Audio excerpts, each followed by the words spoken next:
എടാ നിന്റെ അമ്മ ചോദിച്ച പൈസ വരുമോ? 1 രൂപ പോലും തരത്തില്ലേ? അതെ, നീ എന്താ കാണിക്കണേ? എടാ ഇവനോട് ചോദിക്കുമായിരുന്നു കാശ് കിട്ടുമോന്ന്. ദേ മോനെ, ഇതല്ലേ അമ്മയുടെ നമ്പര്? നമ്പർ ഇട്ടിട്ടുണ്ട്, ഇപ്പൊ കണ്ടോ?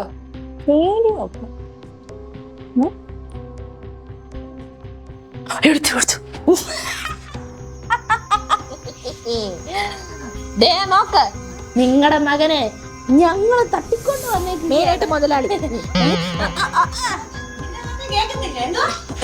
കേക്കത്തില്ലെന്നോ?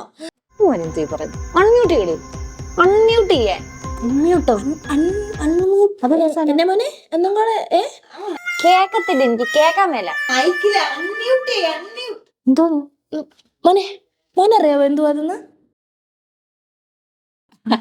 കൊച്ചിന് ഇപ്പൊ മനസ്സിലായോ? എന്റെ കൊച്ചിനെ നിങ്ങൾ അബ്ഡക്ട് ചെയ്തോ? അയ്യോ ഞങ്ങൾ അപ്ഡേറ്റ് ഒന്നും ചെയ്തിട്ടില്ല. പിന്നെ ഇനിയിപ്പൊ അതിന്റെ കേസ് കൂടെ പോകണം. ഇല്ല ഞങ്ങൾ തട്ടിക്കൊണ്ട് മാത്രമേ പോയിട്ടുള്ളൂ. അങ്ങനെ പൊട്ടന്മാരവസ്ഥ പറയത്തില്ല. എന്റെ കൊച്ചിനെ ഒന്ന് കാണിച്ചേ. ഓടി വാ, നമ്മുടെ കൊച്ച്. അതെ, ആരെങ്കിലും കൊണ്ട് ഓടി വാ, പോരട്ടെ. നമ്മുടെ കൊച്ചിനെ അവർ തട്ടിക്കൊണ്ട് പോയി. കാണുന്നില്ല, എന്തോ ഇന്റർനെറ്റ് ഗ്ലിച്ചാന്നാ തോന്നിയത്. ഞങ്ങൾ കൊച്ചിനെ പിച്ചിട്ടൊന്നും ഇല്ല. അതെ തള ഇല്ലാത്ത കാര്യം പറഞ്ഞോണ്ടൊക്കെ ഉണ്ടല്ലോ.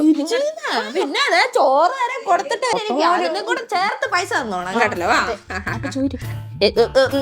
നിങ്ങളുടെ കൊച്ചിനെ തിരിച്ചു വേണമെങ്കിൽ കാശ് വേണം, കാശ് മണി വേണം. നിങ്ങൾ ഞങ്ങളുടെ അടുത്ത് റാൻസം ചോദിക്കുന്നോ?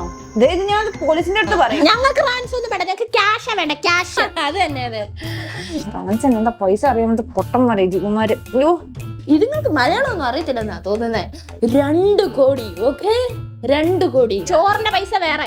അതെ, അത് GST ചേർത്ത് ഞാൻ പിന്നെ ഞങ്ങളിത് പോലീസിന്റെ അടുത്ത് പറയും. എനിക്കറിയത്തില്ല. അപ്പൊ ശരി, ഞങ്ങൾ പറഞ്ഞ പോലെ തന്നെ കാശ് ആയിട്ട് വന്നാൽ നിങ്ങളുടെ കൊച്ചിനെ കിട്ടും.